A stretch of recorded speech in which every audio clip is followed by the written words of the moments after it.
Jean-David Naw was born sometime between 1630 and 1635 in France. At the age of 20, he left his homeland on a ship and eventually arrived in the Caribbean as an indentured servant. He worked on a plantation where he served for 3 years. After this, Jean was free to choose whatever kind of life he wanted, and he chose to become a buccaneer. With his fellow pirates, he sailed around modern-day Haiti, hunting and attacking trade ships for profit. At some point during this time, Jean started going by the name Francois. The Spanish authorities tried to put an end to these buccaneers, but they failed because the pirates knew how to retreat into the wild interior of the islands when threatened. Nevertheless, many pirates were killed by the Spanish authorities, as well as indigenous populations who fell victim to their exploits, which fueled Francois' hatred for Spain and indigenous populations. One specific event happened when Francois' ship became shipwrecked near Campeche in Mexico. A party of indigenous soldiers attacked the crew and killed most of the pirates, but Francois survived by covering himself in blood and hiding amongst the dead bodies. After this, Francois escaped alongside a group of former slaves, and they traveled to Tortuga, one of the most infamous pirate harbors of the 17th century. A short while after arriving in Tortuga, Francois and his crew held an entire town hostage and demanded a ransom from the Spanish government. The governor of Cuba, Francisco Aragon y Gascon, sent a ship to kill Francois, but it failed spectacularly. Francois captured and decapitated every single crew member of the ship except for one, whose life he spared so that a message could be delivered to Havana. "I shall never henceforth give quarter to any Spaniard whatsoever." In other words, no mercy for the Spanish. Francois continued to use Tortuga as his base of operations, and the governor even gifted him a captured ship to use. He also encouraged Francois to attack Spanish ships. Francois has the distinction of being one of the most brutal and depraved buccaneers of all time. In 1666, he sailed out of Tortuga with a fleet of 8 ships and a crew of 440 pirates, with a plan to sack the city of Maracaibo in modern-day Venezuela. On the way, he crossed paths with a Spanish treasure ship and he captured it, seizing its cargo of cocoa beans, gemstones, and over 260,000 Spanish dollars. None of the Spanish crew lived to tell the tale. When he reached Maracaibo, Francois had one big obstacle in his way: the San Carlos de la Barra fortress, which defended the city with an artillery of 16 cannons. The fortress was made to protect the city from any naval attacks, but it was vulnerable to land attacks. Francois approached from its undefended landward side and captured the fortress within a matter of hours. After this, he pillaged the entire city, but he was disappointed. Most of the residents had hidden their gold and escaped, so he sent his men after them. Francois proceeded to torture the residents for the whereabouts of their gold. Francois was an expert torturer. His preferred methods included slicing off portions of flesh, burning, and tying a rope around the victim's head until their eyes popped out. These activities tended to work, and the torture victims would be butchered after giving up the desired information. Over the course of the next 2 months, Francois and his crew pillaged and burned most of the city before getting bored and moving on. They traveled to San Antonio de Gibraltar next, which was located on the same lake as Maracaibo. Despite being badly outnumbered, Francois and his crew managed to slaughter 500 soldiers from the garrison at Gibraltar, and they proceeded to hold the city for ransom. They received the ransom in the form of 20,000 pieces of 8 and 500 cattle, but that didn't matter to Francois. He wasn't done having fun yet. He ransacked the city, stealing 260,000 pieces of 8, as well as gems, silverware, silks, and slaves. In the following weeks, Francois plundered the small indigenous fishing villages nearby. When word of these exploits reached Tortuga, Francois was given the nickname the Bane of Spain. When they returned to Tortuga, Francois' crew spent most of their stolen money on wine, women, and gambling. After a mere 3 weeks, they had run out of money and were looking to the sea for another score. The next expedition was bound for modern-day Honduras, and 700 crew members joined Francois aboard 6 ships. Once they entered the Gulf of Honduras, their ships became stuck due to the lack of wind. It didn't matter to Francois, who began to plunder the coast. Once again, most locals who had seen the pirate ships approaching had hidden away their valuables and fled for their lives, so Francois once again rounded them up and began the torture. One man provided the following account of his methods. When Francois had a victim on the rack, if the wretch did not instantly answer his questions, he would hack the man to pieces with his cutlass and lick the blood from the blade with his tongue, wishing it might have been the last Spaniard in the world he had thus killed. Shortly after his pillaging of the coast, Francois was ambushed by Spanish soldiers while traveling to San Pedro. He managed to escape, and he captured 2 soldiers in the chaos. According to a 17th century sourcebook about Francois, he drew his cutlass and with it cut open the breast of one of those poor Spanish, and pulling out his heart with his sacrilegious hands, began to bite and gnaw it with his teeth, like a ravenous wolf, saying to the rest, "I will serve you all alike, if you show me not another way." The surviving Spaniard was so horrified by Francois' actions that he immediately showed the crew a clear route to San Pedro. They set sail, but ran aground on a shoal near the Pearl Keys of modern-day Nicaragua. They were unable to dislodge their ship, so they headed inland on foot. Francois proceeded to conduct several attacks on the nearby towns and cities, and he also tried to penetrate Nicaragua through the El Rio Grande de Matagalpa River. However, the local indigenous population wanted nothing to do with him, and they defeated his forces at every turn. Francois barely escaped with his life, and he traveled to Cartagena in modern-day Colombia, desperately searching for food.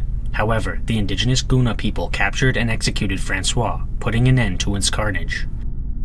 According to the same sourcebook about Francois, the natives tore him in pieces alive, throwing his body limb by limb into the fire and his ashes into the air, to the intent no trace nor memory might remain of such an infamous, inhuman creature. I can't say I blame them.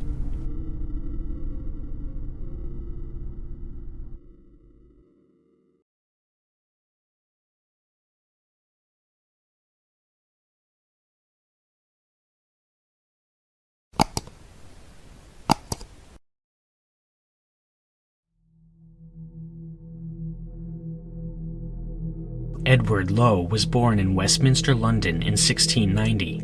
Those who knew him as a young boy reported that he was quick to fight and always prepared to cheat and steal whenever he saw fit. Growing up as a young man, Edward became a frequent gambler, and he funded this pastime by pickpocketing anyone he could. Edward's family were also mostly thieves, which only fueled his greed, but one of his siblings managed to convince him to pursue a more honest career. Edward and his sibling joined a merchant ship together. In 1710, Edward traveled to the New World alone, and he lived in 3 or 4 different locations before finally settling in Boston, where he married a woman named Eliza Marble. Edward and Eliza had a baby boy who died as an infant, and then a baby girl who they named Elizabeth. Eliza died giving birth to Elizabeth, which left Edward as a single father. Before long, Edward decided to leave his daughter behind, choosing a life on the seas rather than a life raising his baby girl.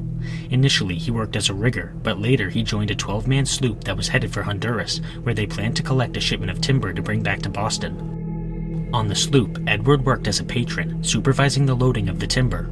One day, while working on the sloop, Edward returned to the ship hungry and asked the captain for food, but the captain replied that he would have to wait.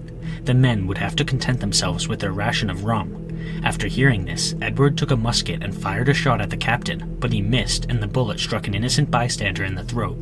Following this, Edward and his friends were forced to leave the boat.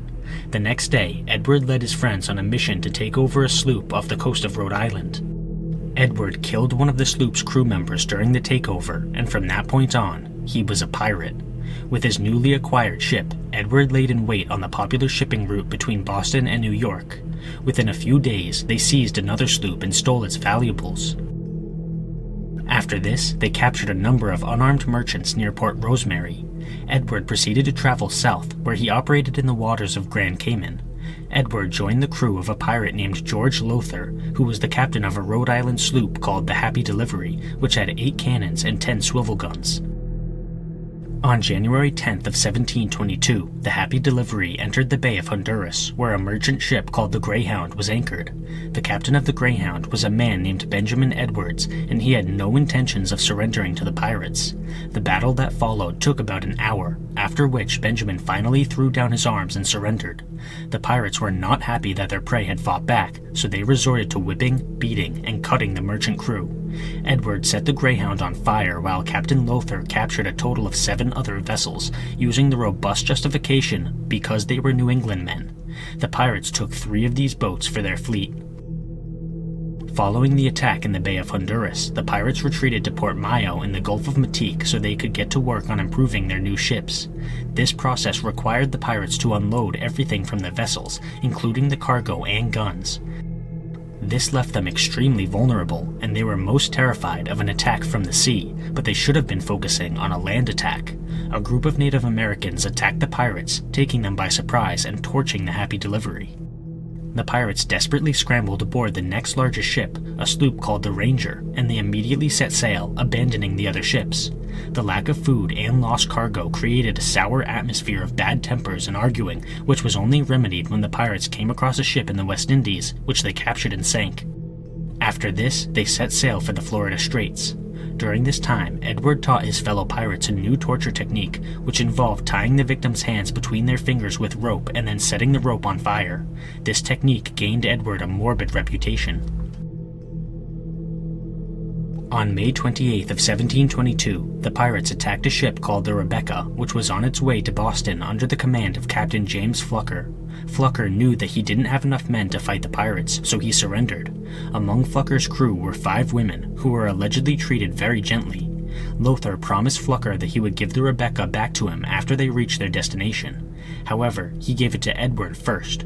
Edward was a troublemaker on the Ranger, constantly causing problems amongst the crew. Lothar gave him the Rebecca to get rid of him. Along with the Rebecca, Edward took 43 men, 2 cannons, 4 swivel guns, 6 quarter casks of gunpowder, and some provisions.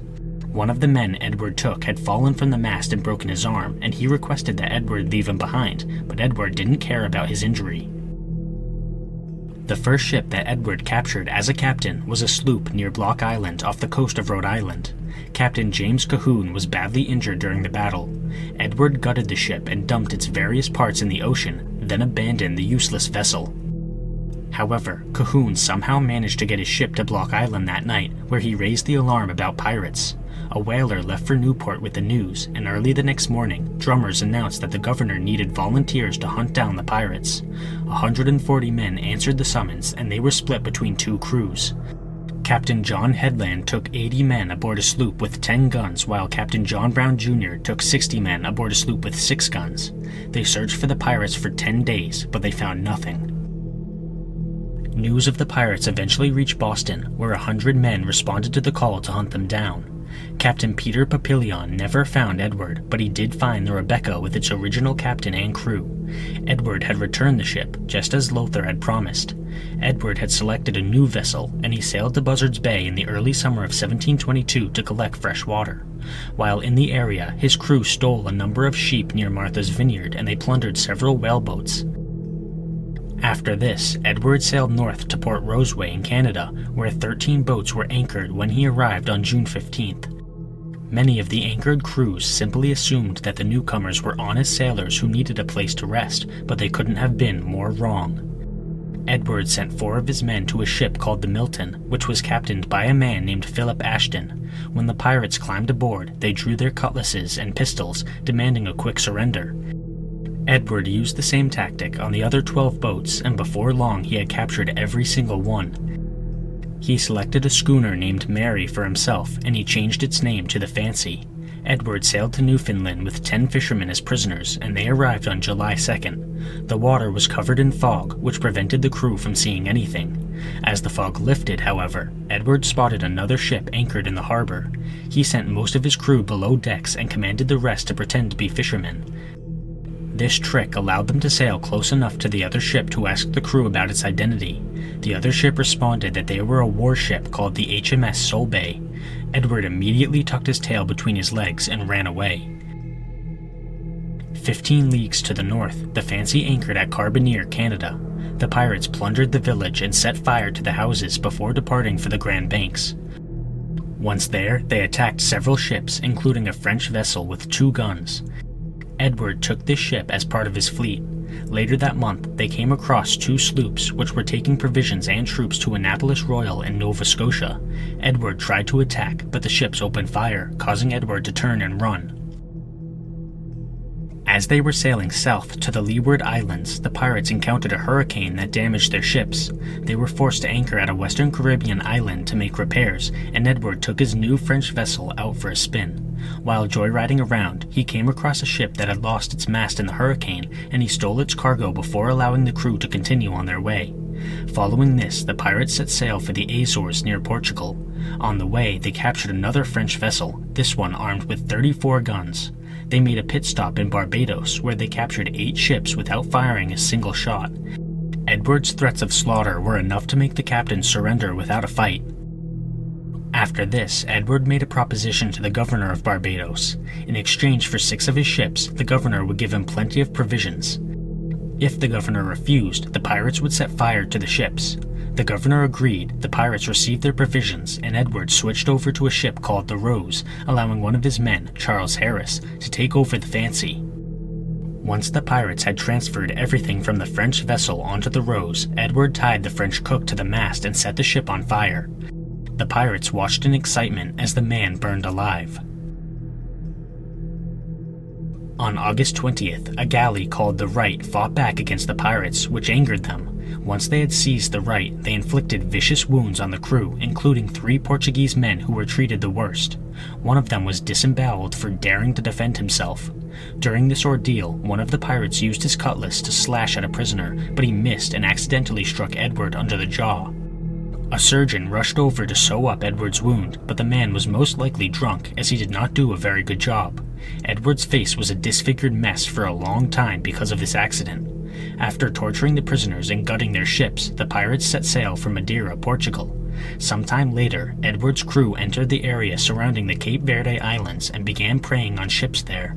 They stole 300 gallons of brandy from Captain Golding of the Liverpool Merchant, and Captain Andrew Scott was badly wounded defending the King Sagamore. The pirates forcibly stripped off all of his clothing before ditching him on the shore of Boa Vista. On September 5th, the pirates came across a sloop under the command of Captain James Pease.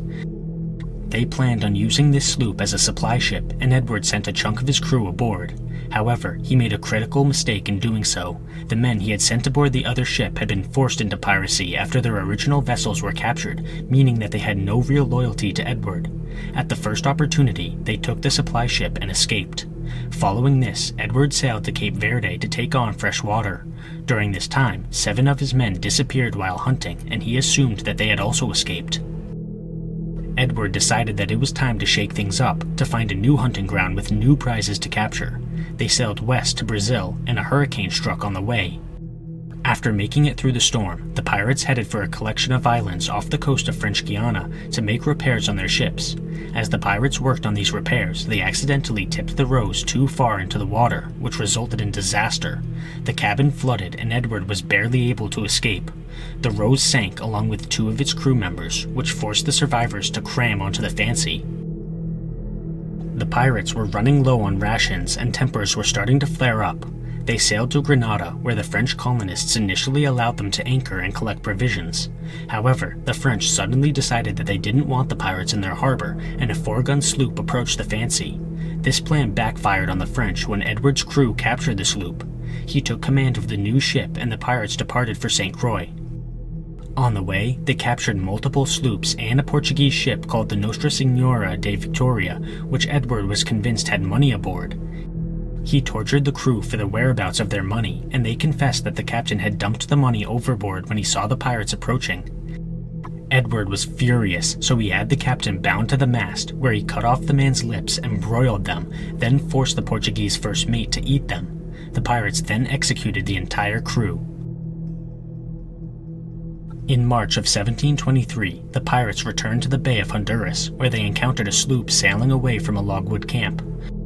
The sloop was crewed by Spaniards, and Edward ordered his men to kill them. What preceded this order was pure butchery. Several of the Spaniards jumped overboard and were chased by the pirates in canoes. Only one of their fates is known. The man was forced to kneel in front of a pirate, who stuck his pistol down the man's throat and pulled the trigger. The circumstances of Edward Lowe's death are not entirely clear. There are multiple conflicting accounts, which makes it very difficult to know what happened for certain. One account claims that his ship sank during a storm, killing everyone on board. Another states that he retired in Brazil. A third account claims that his crew staged a mutiny and set him adrift without provisions. No matter what the truth is, Edward Lowe was the embodiment of an 18th century pirate, too cowardly to engage a warship, too greedy to overlook merchant ships, and too vicious to leave anyone alive.